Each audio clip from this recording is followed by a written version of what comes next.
ಶ್ರೀ ಮಹಾಗಣಪತಿಯ ನಮಃ. ಶ್ರೀ ಸರಸ್ವತಿಯ ನಮಃ. ಶ್ರೀಪಾದವಲ್ಲಭ ನರಸಿಂಹ ಸರಸ್ವತಿ ಶ್ರೀ ಗುರು ದತ್ತಾತ್ರೇಯಾಯ ನಮಃ. ಮಹಿರಾವಣದ ವಿಚಾರ ಹೇಳ್ತಾ ಇದ್ದೀವಿ. ರಾವಣನ ಹೊಗಳಿಕೆ ಹೋಗಿರ್ತಕ್ಕಂಥ ಆ ಮಹಿರಾವಣ ಹಣ ಒಂದು ದಿನ ಯಾಕೆ ಒಂದು ರಾತ್ರಿ ಒಳಗಾಗಿ ನೋಡು ರಾಮಲಕ್ಷ್ಮಣನೆಲ್ಲ ನುಂಗಿ ಹಾಕಿಬಿಡ್ತೀನಿ, ತುಂಡು ಮಾಡಿಬಿಡ್ತೀನಿ, ನಿಂಗೆ ಗುರುತುಗೋಸ್ಕರ ಒಂದು ತುಂಡು ಬಿಡ್ತೀನಿ ಬೇಕಾದ್ರೆ. ಆ ಮಾತನ್ನು ಕೇಳಿ ರಾವಣಾಸುನಿಗೆ ತುಂಬ ಸಂತೋಷ ಆಯಿತು. ತಕ್ಷಣ ಅವನು ಆ ಮಹಿರಾವಣನ ಸೂಚಿಮುಖ ಅಂತಕ್ಕಂಥವನ ಹೆಸರನ್ನು ಕರೆದುಬಿಟ್ಟು, ಏಯ್ ನಾನು ಹೇಳ್ತಕ್ಕಂಥ ಮಾತು ಮಾಡಬೇಕು, ಯಾಕೆಂದ್ರೆ ನಿನ್ನ ಮುಖ ಆ ಸೂಜಿಯಾಗಿದೆ ಅಂತ ಹೇಳಿದಾಗ ಆ ಸೂಜಿ ಮುಖದವನಿಗೆ ತುಂಬ ಸಂತೋಷ ಆಗಿಬಿಡ್ತು.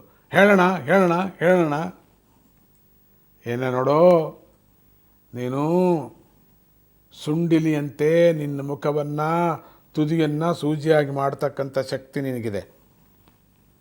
ನಾನು ನೋಡಿದ್ದೀನಿ, ಯುದ್ಧದಲ್ಲಿ ಸುಮ್ಮನೆ ತಿರುಗಾಡ್ತಾ ಇರ್ತೀಯ, ಅದು ಇದು ಬಿದ್ದಿದ್ದು ತಿನ್ಕೊಂಡಿರ್ತೀಯ. ಅದು ಇದು ಬಿದ್ದಿದ್ದಲ್ಲ, ಸುಳ್ಳು.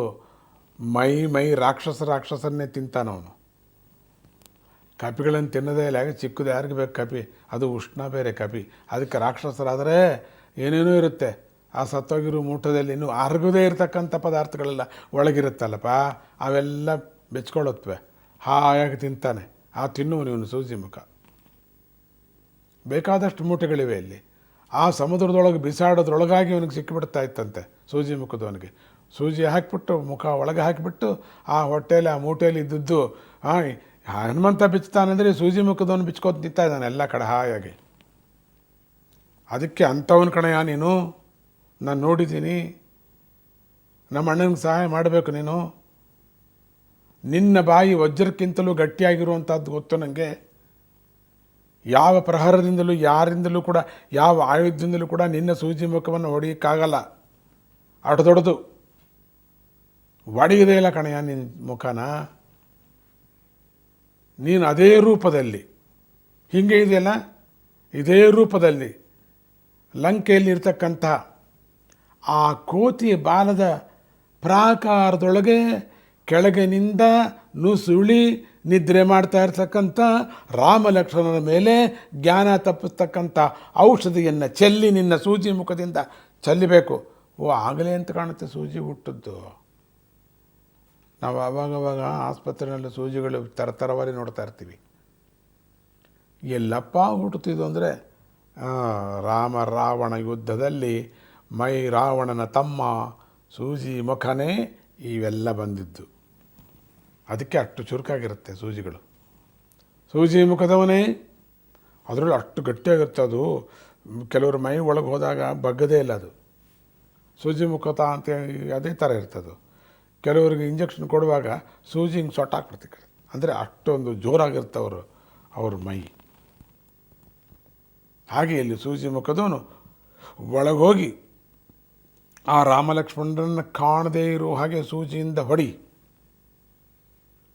ಹೊಡೆದ ಕೂಡಲೇ ಮೂರ್ಛೆ ಹೋಗ್ತಾರೆ, ಜ್ಞಾನ ತಪ್ಪೋಗಿಬಿಡ್ತಾರೆ. ನೀನು ತಿನ್ನಕ್ಕೋಬೇಡ ಇವನ್ನೆಲ್ಲ ತಿಂದಂಗೆ, ನೀನು ಅಷ್ಟು ಕೆಲಸ ಮಾಡ್ಕೋ.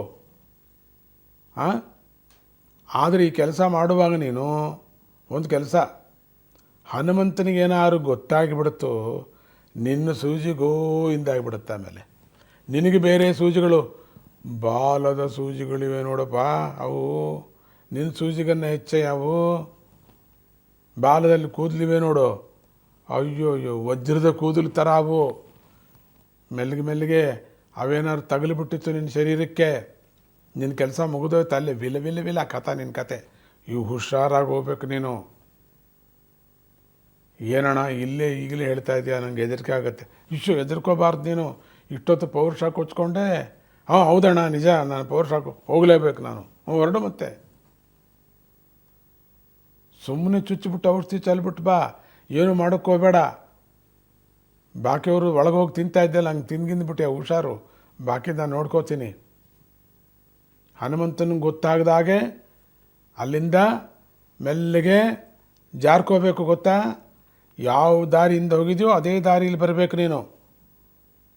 ಮತ್ತನಾಗಿ ಯಾವುದೋ ದಾರಿಯಲ್ಲಿ ಬಂದ್ಬಿಟ್ಟೆ, ಹುಷಾರು. ನಿಂಗೆ ಒಳಗೆ ಹೋದ್ಕೊಳ್ಳಿ ಎಲ್ಲ ದಾರಿಗಳ ಥರ ಕಾಣಿಸುತ್ತಲ್ಲಿ. ಯಾಕೆಂದರೆ ಹನುಮಂತನ ಬಾಲ ಅಂಥದ್ದು. ಒಳಗಡೆ ತುಂಬ ರಂಧ್ರದ ಥರ ಇರುತ್ತವೆ, ಆದರೆ ಬಾಲಗಳವೆಲ್ಲ ಬಾಲದಲ್ಲಿರ್ತಕ್ಕಂಥ ಕೂದಲುಗಳು, ಎರಡು ಕೂದಲುಗಳ ಮಧ್ಯದಲ್ಲಿರ್ತಕ್ಕಂಥ ಭಯಂಕರವಾದ ಸಂಧಿ, ಅದು ಜಾಗ್ರತೆಯಾಗಿರು. ಅದ್ಯಾವುದೋ ಪಾತಾಳ ಲೋಕ ಅಂದ್ಕೊಂಡು ಒಂದರೊಳಗೆ ಹೊಟ್ಟೋಗ್ಬಿಟ್ಟು ಅಂದ್ಕೊಂಡು ಮುಗಿದೋಯ್ತು ನಿನ್ನ ಕೆಲಸ. ಏನಣ್ಣ ಅಷ್ಟು ದೊಡ್ಡದಾಗಿರುತ್ತೆ ಬಾಲ, ಹೋಗಿ ನೋಡಿ, ಈಗ ನೋಡಿದ್ರೆ ನಿಂಗೆ ಗೊತ್ತಾಗುತ್ತೆ, ಹೋಗು ನೀನು ಅಂದೆ. ನನಗೆ ನೀನು ಈ ಕೆಲಸ ಏನಾದ್ರು ಮಾಡಿದರೆ ನಿನಗೆ ನೀ ಏನು ಕೇಳ್ತೀವಿ ಅದು ಕೊಟ್ಬಿಡ್ತೀನಿ ಕಣಯ್ಯ ಅಂತ. ಅವನು ಬದುಕಿದಿರ ತಾನೆ, ನೋಡೋಣ ಮುಂದಿನ ಕೆಲಸಕ್ಕೆ. ಜೈ ಗುರುದತ್ತ.